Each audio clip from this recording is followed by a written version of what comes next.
Alkisah, ada sebuah negara dengan topografi gurun yang sangat gersang yang terbentang di tengah-tengah benua. Saking gersangnya ini gurun, sampai-sampai penduduk di sana sulit sekali menemukan cadangan air bersih untuk minum dan mandi. Air minum sampai-sampai harus mengandalkan oase di padang gurun, yang kadang ada, kadang tidak. Saking keringnya ini negara, di mana-mana hanya terlihat pasir dan pasir.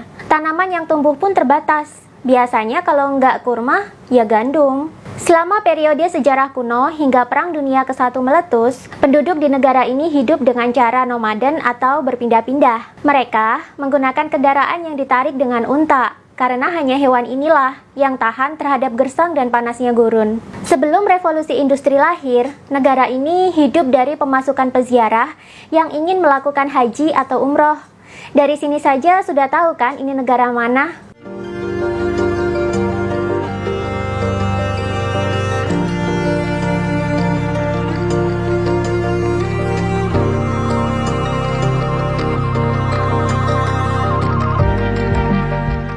Yap, ini adalah Saudi Arabia. Walaupun mendapatkan pemasukan dari haji dan umroh, tetap saja masih kurang untuk mencukupi kebutuhan hidup penduduk di sana. Apalagi zaman dulu biaya untuk naik haji dan umroh sangat mahal dan risikonya besar. Karena harus ditempuh menggunakan kapal laut dari negara asal dengan durasi mencapai berminggu-minggu perjalanan di atas laut. Hanya orang-orang super berani saja yang mau pergi menunaikan ibadah haji dan umroh. Tapi, ini berbeda ketika kandungan minyak bumi ditemukan di sana setelah bertahun-tahun Perang Dunia Pertama usai.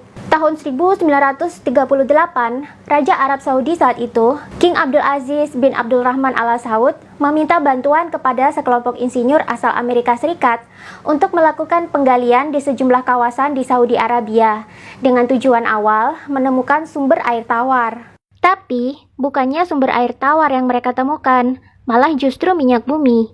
Bagi insinyur Amerika Serikat, temuan minyak bumi ini laksana temuan emas. Tapi bagi Raja Arab, temuan itu biasa saja. Tapi, setelah melihat ramainya kapal-kapal tanker mengangkat hasil pengeboran minyak ke negara-negara di Eropa dan Amerika, sang raja baru ngeh tentang potensi minyak bumi tersebut. Apalagi di negara-negara tetangga mereka yang sesama gurun pun juga mendulang banyak keuntungan dari bisnis tambang minyak bumi di negara mereka masing-masing.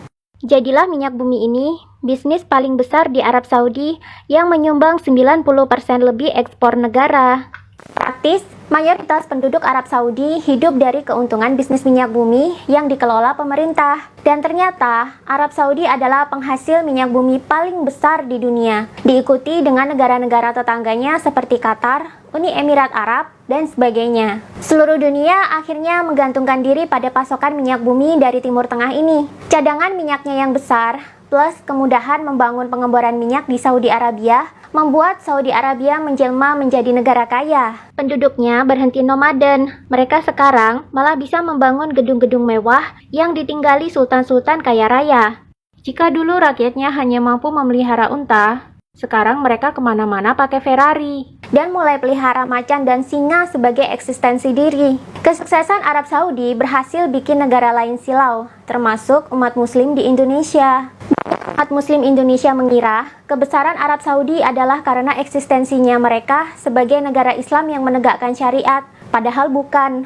Haji dan umroh memang menyumbang pemasukan besar buat Arab Saudi, tapi jumlahnya tak seberapa dibandingkan pemasukan yang dihasilkan dari bisnis minyak bumi yang memberikan 75% pendapatan untuk pemerintah. Ini bukan data ngawur atau hasil saya ngarang. Jika kamu cukup pintar, gunakan ponselmu dan googling sendiri kata kunci energi di Arab Saudi. Maka Google akan memberikan data-data kredibel dari mana saja pemasukan Arab Saudi hingga jadi negara kaya raya seperti sekarang. Semuanya satu suara, dari minyak bumi.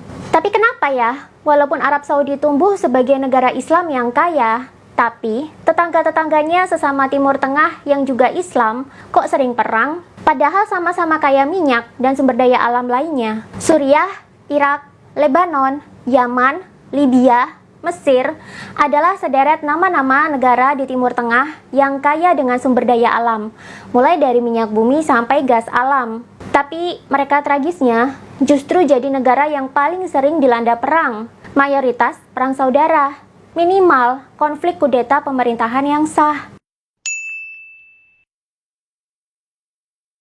Ada sisi gelap dari Timur Tengah yang tak banyak diketahui oleh masyarakat, yakni proxy war alias perang proksi, di mana Timur Tengah sudah lama menjadi battleground perang proksi karena adanya negara-negara adik kuasa yang mengincar minyak di Timur Tengah dengan harga murah. Sudah sejak lama, tepatnya sejak era Perang Dingin, Arab Saudi dan Iran berkonflik. Konflik di antara mereka berdualah yang merembet menjadi perang-perang militer di negara-negara lain di sekitarnya, seperti di Suriah, Irak, Lebanon, bahkan sampai kawasan negeri Arab di Afrika Utara seperti di Libya dan Mesir. Perang proksi adalah perang yang sebenarnya dimotori oleh negara atau pihak luar yang menggunakan tangan orang-orang di dalam wilayah yang berkonflik.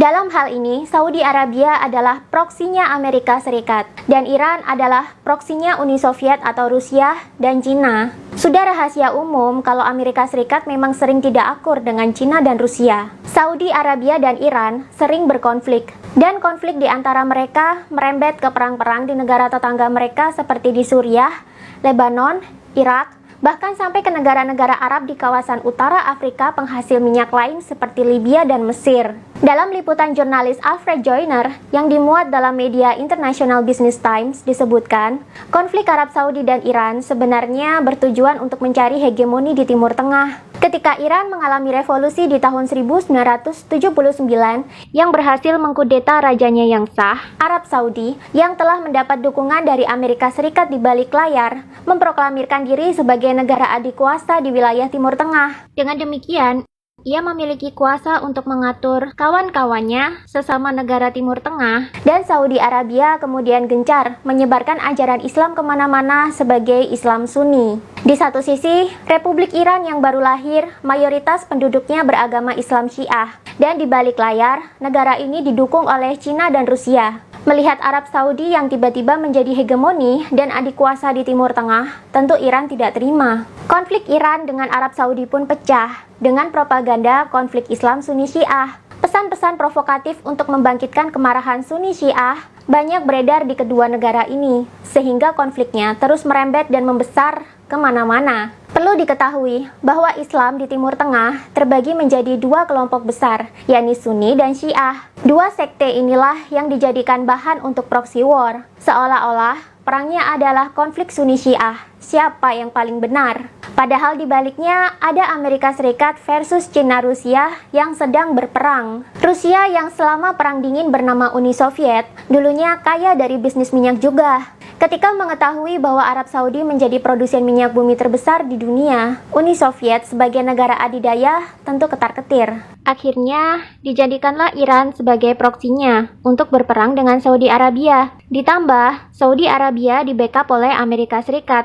Lengkap sudah alasan Uni Soviet untuk bisa menjatuhkan Arab Saudi lewat Iran. Apalagi, di Saudi Arabia ada pangkalan militer Amerika Serikat. Semenjak ketegangan Saudi Arabia dan Iran ini lahir, Timur Tengah tak pernah damai dari perang. Baik Saudi Arabia dan Iran masing-masing memiliki sekutu dan saling berkonflik dan menimbulkan perang saudara di negara masing-masing. Isu pemicunya mayoritas sama, isu agama. Mereka bertengkar sendiri mendebatkan mana yang paling benar, Sunni atau Syiah. Dan pertengkaran mereka pun kadang terdengar sampai ke Indonesia dan sama-sama menimbulkan perdebatan juga di kalangan umat muslim di sini. Dalam proxy war ini pun masing-masing punya sekutu. Siapakah sekutu Saudi Arabia ini? Mereka adalah Azerbaijan, Gulf Cooperation Council atau GCC, para mujahidin di Iran, pemberontak Kurdis, Albania, kelompok pemberontak Jaish-ul Adil, Yordania, Maroko, Eropa, Amerika Serikat, dan yang tidak akan kalian kira, Israel. Lalu siapa sekutu Iran? Mereka adalah Suriah, Korea Utara, Kuba, kelompok pemberontak Houthis di Yaman, kelompok Hizbullah, Irak, Cina, Rusia, dan kelompok-kelompok pemberontak di dalam Saudi Arabia itu sendiri. Kalian bisa lihat, negara-negara Timur Tengah yang disebut ini semuanya perang terus. Selama bertahun-tahun kita dikibulin dengan konflik agama. Padahal mereka berperang tak lebih dari konflik kepentingan ekonomi. Amerika Serikat sebagai sarang perusahaan-perusahaan kapitalis global menginginkan minyak bumi di Timur Tengah mereka kuasai. Sedangkan Rusia dulu punya sejarah dikalahkan minyak buminya oleh Arab Saudi, sehingga Uni Soviet harus krisis dan akhirnya bubar. Ditambah Cina, yang juga tidak akur dengan Amerika Serikat, membuat koalisi mereka berdua ini sangat klop untuk memainkan Iran sebagai boneka mereka melawan bonekanya Amerika Serikat, yakni Arab Saudi. Selama bisnis minyak bumi merajai, maka perang di Timur Tengah tidak akan berhenti. Kini, bisnis minyak bumi mulai tersingkirkan. Energi fosil akan bergeser menjadi energi listrik. Minyak bumi sebagai energi fosil tak akan laku lagi. Hegemoni Arab Saudi sebentar lagi nggak akan laku lagi. Semuanya akan serba listrik. Sepeda motor listrik, mobil listrik, bahkan tak menutup kemungkinan tank dan pesawat pun pakai tenaga listrik, bukan lagi minyak. Jika semua beralih ke listrik, tentu perlu baterai. Dan nikel adalah bahan baku baterai paling populer dan paling baik. Pertanyaannya, di mana belahan bumi dunia ini yang memiliki cadangan nikel terbesar? Ya di Indonesia lah. Indonesia tak menutup kemungkinan akan menggeser posisi Arab Saudi sebagai bos nikel. Bila Arab Saudi adalah bos minyak, maka Indonesia adalah bos nikel. Ini tentu membuat banyak negara berebut ingin bisa menguasai Indonesia. Bagaimanapun caranya, Indonesia nggak boleh maju, dan nikel di sini harus bisa dijarah.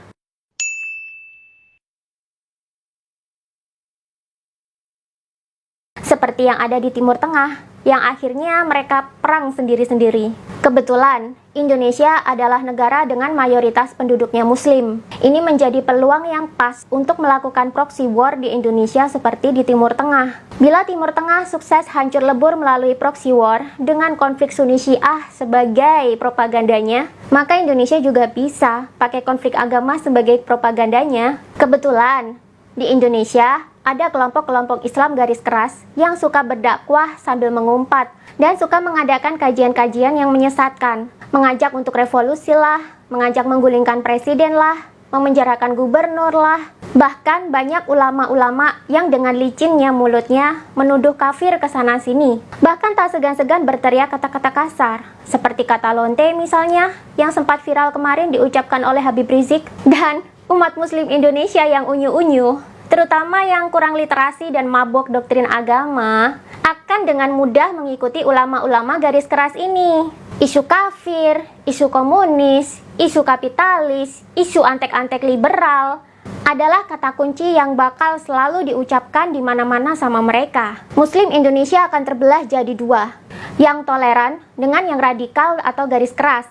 Yang toleran ini maunya damai-damai saja dan pengen Indonesia maju. Sedangkan yang radikal atau garis keras ini dikit-dikit bakal teriak jihad dan ngajak perang melawan siapa saja yang mereka cap kafir, komunis, PKI, antek kapitalis, dan antek liberal. Otomatis tuduhan kafir akan ada di mana-mana dan menyerang siapa saja yang pemikirannya tidak sesuai dengan para garis keras ini. Lama-lama masyarakat bakalan gerah. Lalu muncullah perang-perang berdarah yang mematikan dan merusak infrastruktur seperti di Suriah, Irak, Lebanon, Libya, dan masih banyak lagi. Kelompok-kelompok yang pro pemerintah, yang ingin NKRI tetap utuh, yang susah digoyang oleh pihak luar, akan diserang oleh kelompok-kelompok garis keras ini.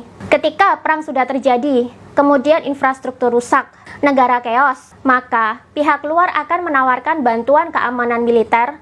Dengan timbal balik sumber daya alam Indonesia, boleh mereka jadikan bancaan, alias dieksploitasi semau mereka.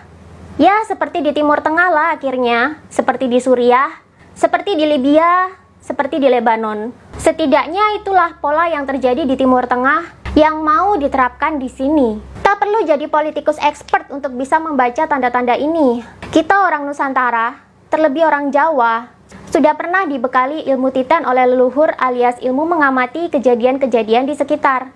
Amati polanya, karena sejarah itu, polanya selalu berulang.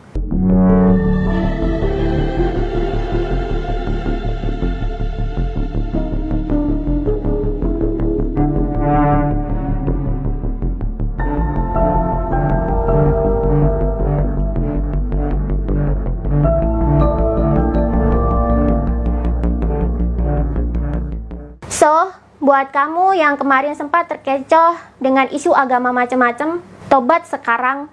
Tapi, kalau kamu nggak setuju dengan isi video ini, ya nggak apa-apa. Buat kamu yang berpikiran bahwa jihad itu harus berperang, saya kasih tahu, tempat kamu bukan di Indonesia, bos. Tempat kamu di Timur Tengah. Di sana tempat yang paling cocok buat jihad perang, bukan di sini.